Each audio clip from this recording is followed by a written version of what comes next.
Our next writer up is Lou Corsino. He's going to talk to us about his book, Hopelessly Alien, The Italian Immigrant Experience in Chicago Heights, which is published by SUNY Press. This book is a detail-rich and fascinating look at the realities of Italian immigration when separated from much of the myth of the same. I think there's some real kind of thinking about things in a different way, coming at things from a different angle here. Corsino really has a re-examination of the reasons for and the effects of immigration on the community. As a professor of sociology at North Central College, readers see Corsino's experience and expertise, years of study that help inform this story, which is our story. The ethnography here is wonderful and I'd say groundbreaking, and he's also the author of The Neighborhood Outfit, Organized Crime in Chicago Heights, and I'll be picking up a copy of each today, one for my dad and one for myself, so welcome. Thank you.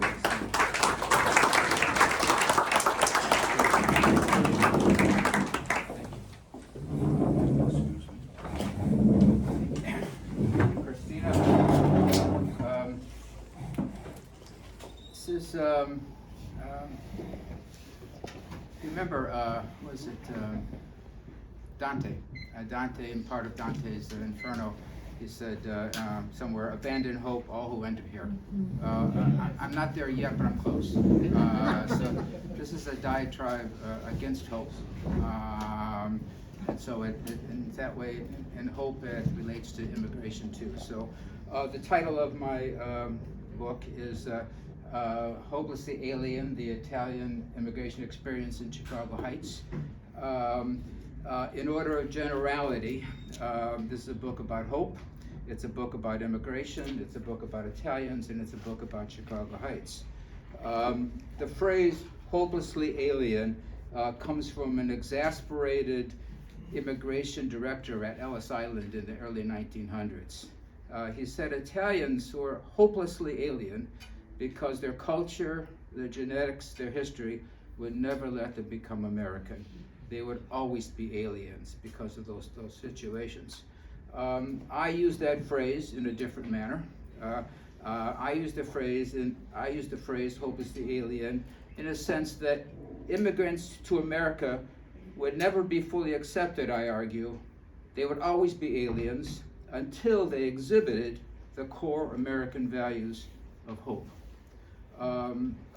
In a different sense then, I argue in the book that Italians were hopelessly alien because without hope, the American version of hope, they could not become Americans. All right. So this is the case, I would argue, because hope is a dominant American value. America was founded on hope, and it's still a core belief. The desire to do better, to aspire to something else, to exhibit what the noted historian Oscar Hanlon said about American society. American society is about joyful striving, or hope. Ellis Island was nicknamed the Island of Hope. Give us your tired, your hungry, your poor. The American dream is the 20th century, in the 20th century version of hope. But instead, and here's the problem, instead of seeing hope as simply a worthy goal, or even a personal attribute that one has inside of themselves, which I argue against, I see hope as an ideology, as a method of social control. It's a tool that the dominant Native Americans use to shape and manage the influx of these new aliens, strangers who pose threats to the way of life of those people who are already here. Often done for benevolent reasons, and often done with an intent to help the immigrants. Nevertheless, these strangers would be less challenging, these strangers would be less threatening if they were made to think and act and feel in terms of the desires and hopes of those who were already here. So I argue in the book, based upon some research, census material, and other interviews and the like, and some of Dominic's work previously, they did this. This was accomplished, that the idea that immigrants were made to think in terms of hope, the American version of hope, in a number of different ways. The first, I argue, in terms of the societal importance placed upon occupational mobility. Having a job, immigrants to have a job was important. Working was always important, but to be truly American, I argue, working was not enough. One also had to hope or have the desire to move up the ladder, to strive to be better for occupational mobility. That was a part of the American ethos. To not want to get ahead was seen as provincial, was seen as traditional, in essence was seen as un-American. One was therefore deficient in hope. In this sense, certainly work provided a wage, certainly, and that's why people worked. But it was also a form of what we call in sociology as cultural capital. It was a way to buy acceptance in American society.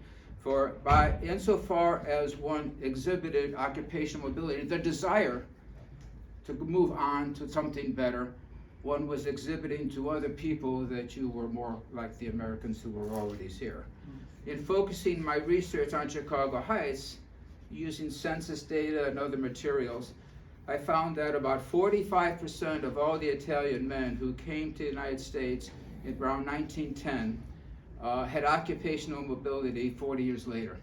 So from 1910 to 1940, or 30 years later, from 1910 to 1940, about 45% of the Italian men who came to the United States in 1910 had some measures of occupational mobility.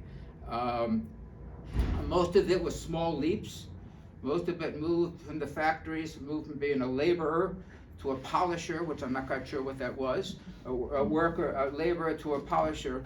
There were leaps in mobility, but very small leaps. And I had no data on women, because women weren't even allowed into the labor force in a large sense. And it's difficult to find data on women because women changed their names because they're married and all that sort of stuff. But even if 45% of the men had 45% of the men had some mobility in that 30-year period, working in horrible conditions in the factories, that means that 55% of the people either stayed the same or they fell back in the period from 1910 to 1940. So despite this lack of occupational mobility, working and having the hope to get ahead provided cultural dividends. It wasn't necessary that you had to be successful, but you had to want to be successful in order to be accepted, in order to be seen as part of the American ethos, the American sort of culture. So one of the ways in which I argue that Italians sort of achieved some sort of acceptance was to want to get ahead, all right? A second way of escaping the alien label of being seen as the stranger was the quest or the hope to have a home ownership.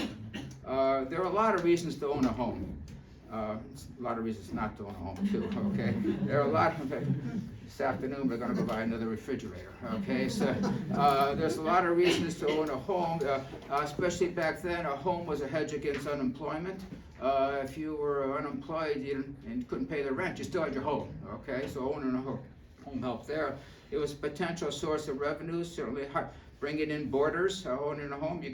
People used to rent and bring in boarders too, which is interesting. But bringing in boarders was own a home.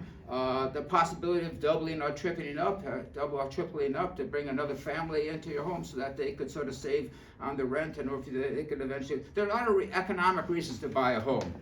But in cultural terms, I argue, owning a home was a sign, was a symbol of putting down roots.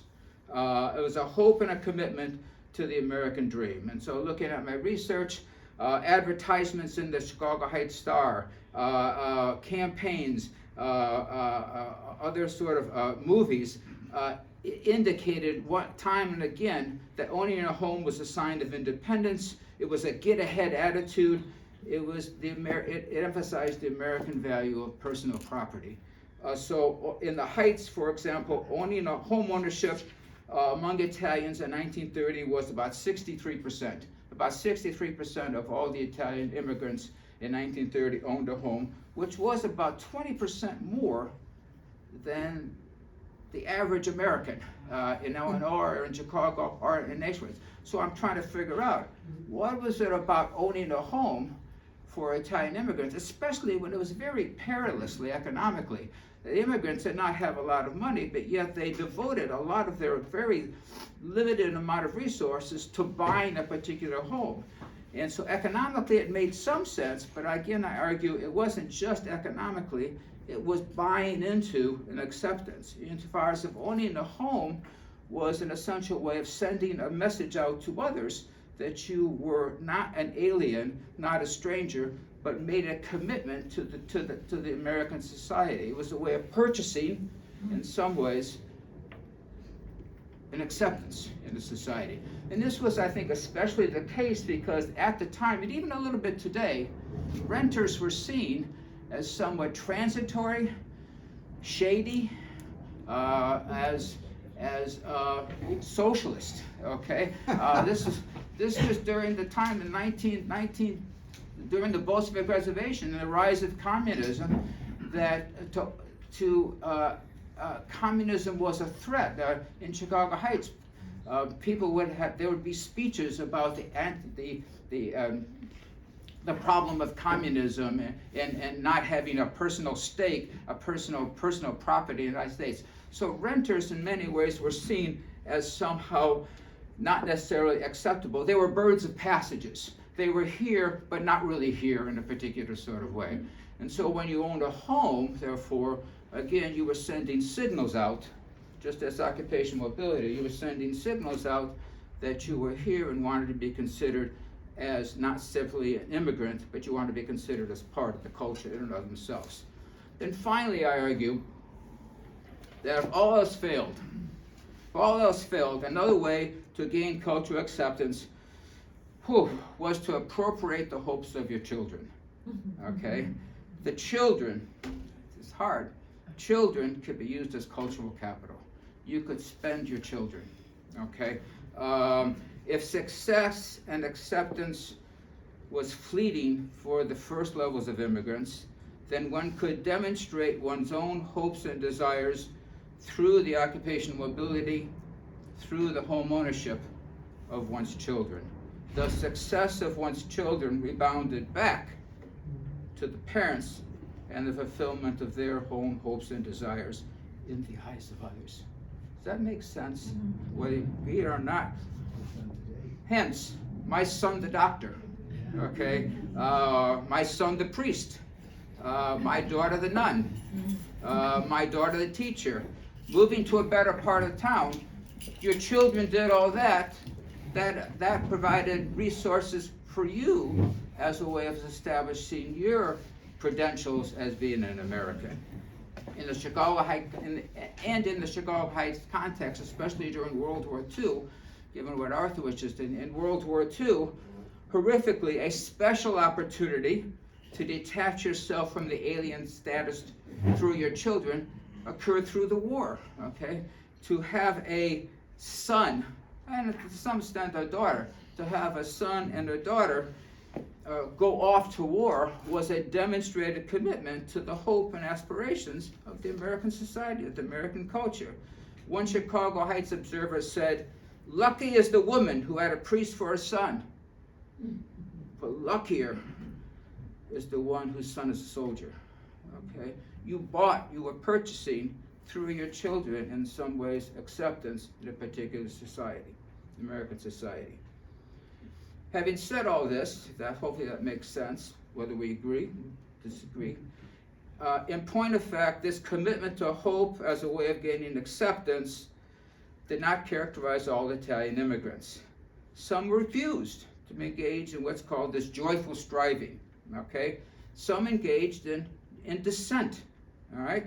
the more radical union organizers, the socialists, the anti-clerics who perpetuated Chicago Heights, fought for a different vision, and they remained, as a result, alien and dangerous as a consequences. Others engaged in dissent in a more subtle way. They came to America, lived in the enclave, and shielded themselves from things American. Nevertheless, they remained alien, they remained the foreign element as a consequence of that. The majority, however, bought into hope.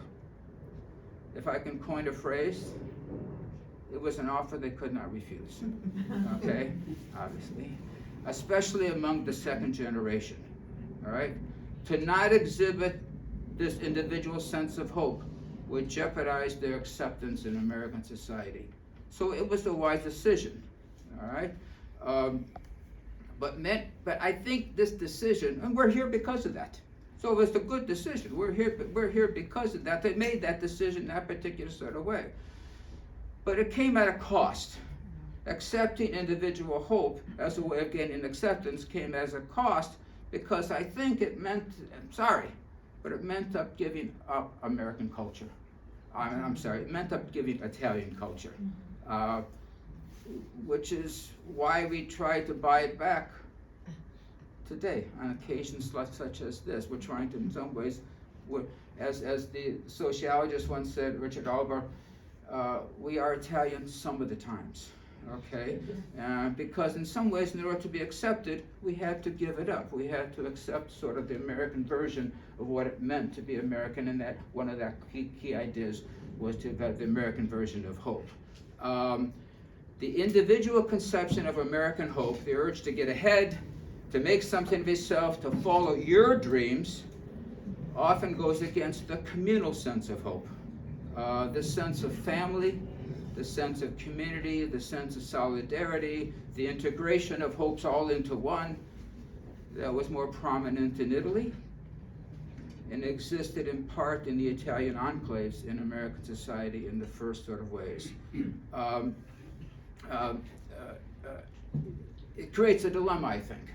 It creates a dilemma for us between do we grab onto the individual conception of hope, get ahead on an individual basis, or do we reside in the sort of communal aspects of living a life together with fellow people who share our sense of hopes in an integrated sort of way. Let me finish, if that still makes sense, by talking about a town in Pennsylvania, Risotto, okay? It was a small Italian village in western Pennsylvania since the early 1900s. And there are two essential characteristics of Risotto.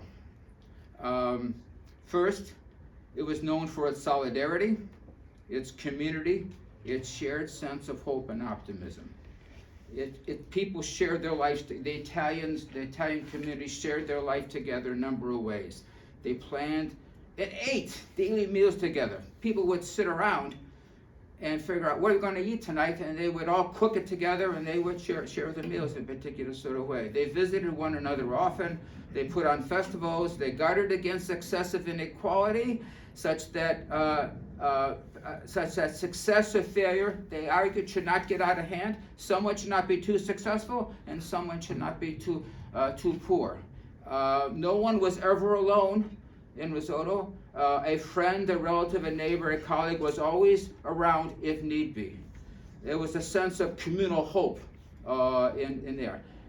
The second part about the town, it was known in the medical world for the low incidences of mental and physical problems.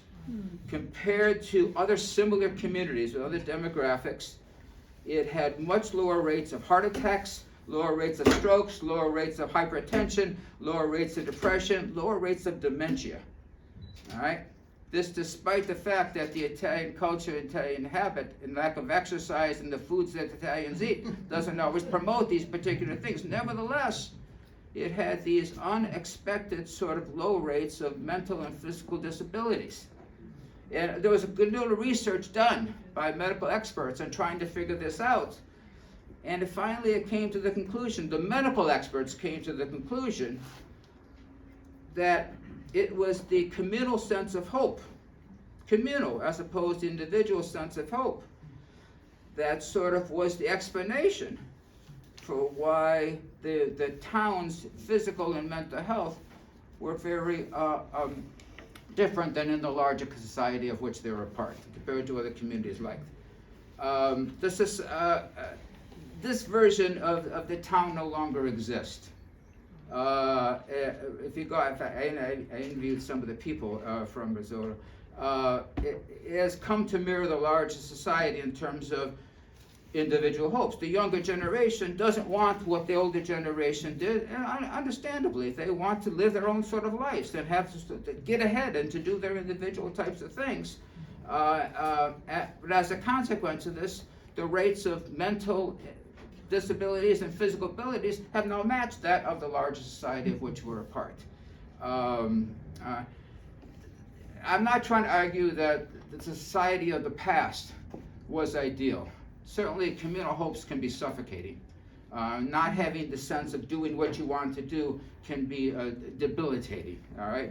But I think I'm arguing, or at least ask the question, what's the balance that we should have between individual hopes, individual sort of pursuits of following your dream, versus what is important about the communal ways in which we act together so as to provide meaning for all the individual things that we want to achieve. Having one without the other, it seems to me, would be problematic. And I think there's been a general shift, not certainly among the Italian culture, but certainly the large side at large, that we've moved towards more the individual conception of what hope should be in terms of satisfying ourselves individually. I think there should be some sort of refiguring and how we bring back some sort of communal ways of situating that hope within the context of other people who can provide meaning for us. What is the wisdom that we need in order to bring these two things together? And that's what I try to look at in the book a little bit and try to understand it in a little bit more depth than I've done previously. So thank you for listening to this.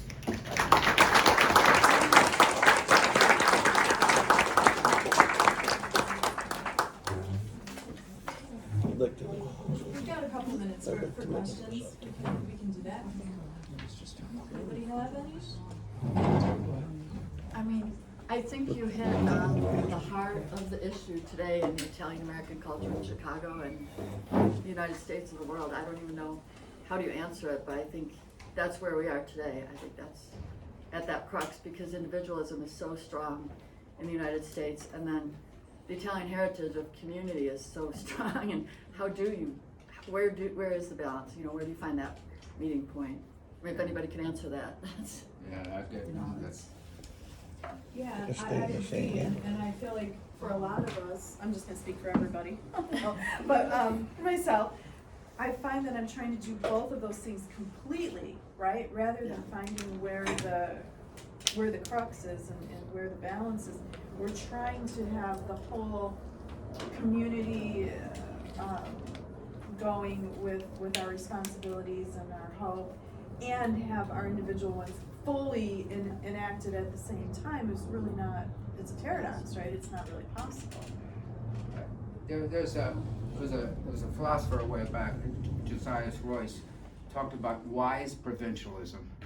And he talked about it, it's okay to be provincial, and okay to sort of be insular and sort of value and have loyalty to a particular group. But you have to be wise about it. And being wise about it meant that you open yourself up to other groups too. Because if you just are provincial, then you're actually hurting your own. But if you're unwise, you're hurting your group if you just don't open yourself up to ideas and perspectives from other sort of people. So trying to get to a point at which we can increase our own provincialism and communal ideas, but not so let it suffocate us, so that we don't open ourselves up to other sort of groups and see how they can sort of add to the meaning of our life. I don't know how you do that, but it seems to me that that's a pathway maybe forward in terms of being more ecumenical in terms of how we do groups like this or connect with other people and the like, because there's a wisdom implicit in other people too, and we just have to sort of gather to them, but still maintain our associations and community in and of itself. Again. Lou, did the organized crime represent more or less hope? Well, I think a lot of people have this negative attitude about organized crime morally, okay, certainly, but I think a lot of the Italians even have a negative attitude towards organized crime because it was a sideways it was a sideways adventure in terms of gaining success. It bypassed hope. It didn't have to sort of, and therefore the people who engage in organized crime were always seen as alien, always seen as foreigners, always seen as something, because they didn't play according to the game in terms of occupational ability, working in the factories, showing that you're working hard. Instead, they took the quote-unquote easy route to sort of become successful, and therefore they exhibit hope, and they distanced themselves morally from not only the larger society, but the Italians in and of themselves. And so in some ways I think in fact, one of the, gotta stop, but I wrote the first book on organized crime in Chicago Heights, and then the second book, actually part of the discussion we've had here, the second book emerged out of the first book because I said, why didn't more people engage in organized crime? I thought it was you know, they were successful, and generally they lived long lives, and they were, why didn't more people do that? And more people didn't do it because of this idea of hope in some ways, because they were given sort of the opportunity to be accepted in a more morally acceptable way, rather than going that side route in terms of organized crime. So the two things are related in my mind. One begat the other. If that makes sense. Again, thank you very much. Thank you.